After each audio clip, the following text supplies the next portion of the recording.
जंगल में एक बूढ़ा कबूतर था जिसे सभी लोग प्यार से दद्दू कबूतर कहते थे। दद्दू कबूतर अब बहुत बूढ़े हो चुके थे। उम्र ने उनके पंखों की ताकत छीन ली थी और आंखों की रोशनी पूरी तरह बुझ चुकी थी। वे अपनी आखिरी सांसों की गिनती कर रहे थे। उनके पास बैठी रानू चुपचाप उन्हें देख रही थी। आंखों में गहरी उदासी भरी हुई थी।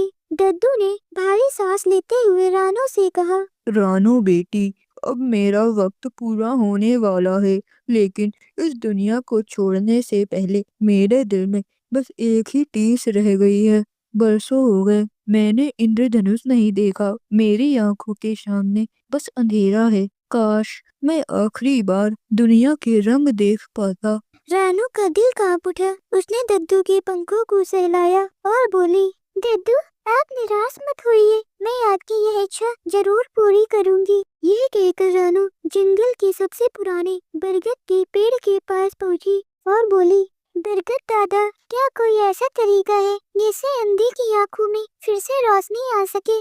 रानो बेटी, नीली घाटी में एक जादुई सुनहरा गुलाब खिलता है। उसकी खुशबू सूंघते ही आंखों की रोशनी लौट आती है, लेकिन उसे लाना आसान नहीं है। रास्ता बेहद खतरनाक है। रानू ने बिना हिचकिचाए वहां जाने का फैसला कर लिया।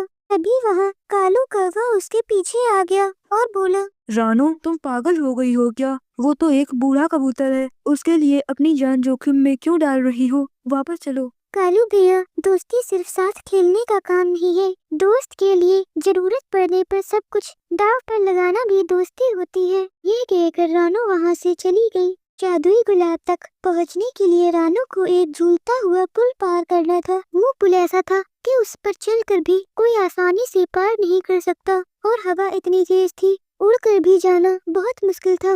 रास्ता कठिन था। नुकीले पत्थर और कांटे उसके पंखों को घायल कर रहे थे, लेकिन वह रुकी नहीं। उसकी आंखों के सामने बार बार बूढ़े कबूतर के उदास चेहरा घूम रहा था। मुझे जल्दी पहुंचना होगा, दद्दू के पास समय बहुत कम है। आखिरकार वे जादुई गुलाब तक पहुंच गई। गुलाब सूरज की तरह चमक रहा था। जैसे ही रानू ने उसे छुआ, आकाश में गूंजती हुई आवाज आई, रुक जाओ नन्ही चिड़िया, यह गुलाब जीवन देता है, लेकिन बदले में सबसे कीमती चीज लेता है। जो इसे तोड़ेगा उसकी आवाज हमेशा के लिए चली जाएगी। कालू कौवा भी वहाँ किसी तरह पहुँच गया था। रानो, इसे मत तोड़ना। तुम्हारी आवाज ही तुम्हारी पहचान है। उस बूढ़े कबूतर के लिए इतना बड़ा बलिदान मत दो।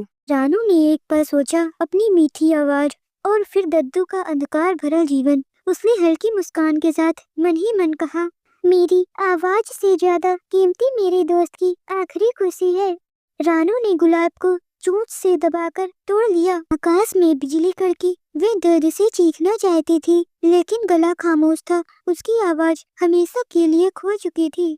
गुलाब लेकर वह तेजी से उड़ चली। सूरज ढलने वाला था। उसने पहुंचकर गुलाब को तुरंत दद्दू की नाक के पास रखा। दद्दू ने गहरी सांस ली और बोले, यह खुशबू, यह तो जीवन की खुशबू है। धीरे धीरे उनकी आंख खुली। उन्होंने डूबते सूरज को देखा। लाल, नारंगी और बैंगनी रंगों से भरा आकाश। रानो, कितना सुंदर है ये संसार। मैंने सब देख लिया बेटी। रानो बेटी, कुछ तो बोलो, एक आखिरी गीत सुना दो। रानू गाना चाहती थी, लेकिन वह चुप थी। वह बस दद्दू से लिपटकर रो पड़ी। वहाँ कालू कौवा भी आ गया और रोते हुए बोला, दद्दू, आपकी आंखों में रोशनी लाने के लिए रानो ने अपनी आवाज भगवान को दे दी। आज मैंने दुनिया के रंग देखे, लेकिन दोस्ती का रंग सबसे गहरा होता है। और यह कहकर उन्होंने शांति से प्राण त्याग दिए। अगली सुबह जंगल की सभा लगी। मिट्ठू तोते ने कहा, रानो बहन, सुबह का गीत गाओ। आज सुबह से तुम्हारी आवाज नहीं सुनी। मेरा तो दिन ही नहीं अच्छा जा रहा। रानू ने चोंच खोली, लेकिन कोई स्वर नहीं निकला। पूरा जंगल सन्नाटे में डूब गया। तभी आकाश में वही दिव्य आवाज गूंजी, रानो, तुमने दोस्ती के लिए अपना सबसे अनमोल उपहार त्याग दिया है। तुम बोल नहीं सकती, लेकिन तुम जब भी उड़ोगी तुम्हारे पंखों से एक मधुर संगीत निकलेगा। ऐसे कहकर वो आवाज गायब हो गई। अचानक उसके पंखों से सुनहरी रोशनी फैल गई। जब वह उड़ी तो उसके पंखों की फरफराहट से एक मधुर संगीत गूंज उठा। ऐसा संगीत जो सीधे दिलों तक पहुंच गया। रानो अब बोल नहीं सकती थी, लेकिन उसकी खामोश उड़ान ही जंगल का सबसे सुंदर गीत बन चुकी थी। रानो समझ गई थी कि भले ही उसने अपनी आवाज खो दी, पर उसने पूरे जंगल को त्याग और प्रेम की नई भाषा सिखा दी। उसका गीत सुनकर सभी पंछियों ने रानो के सम्मान में सिर झुका लिया। इस कहानी से हमें सीख मिलती है, सच्ची दोस्ती वही है जिसमें अपनी खुशी से बढ़कर दूसरे की खुशी को चुना जाए। तो प्यारे दोस्तों, हमारी कहानी को लाइक और चैनल को सब्सक्राइब करें। आपका धन्यवाद।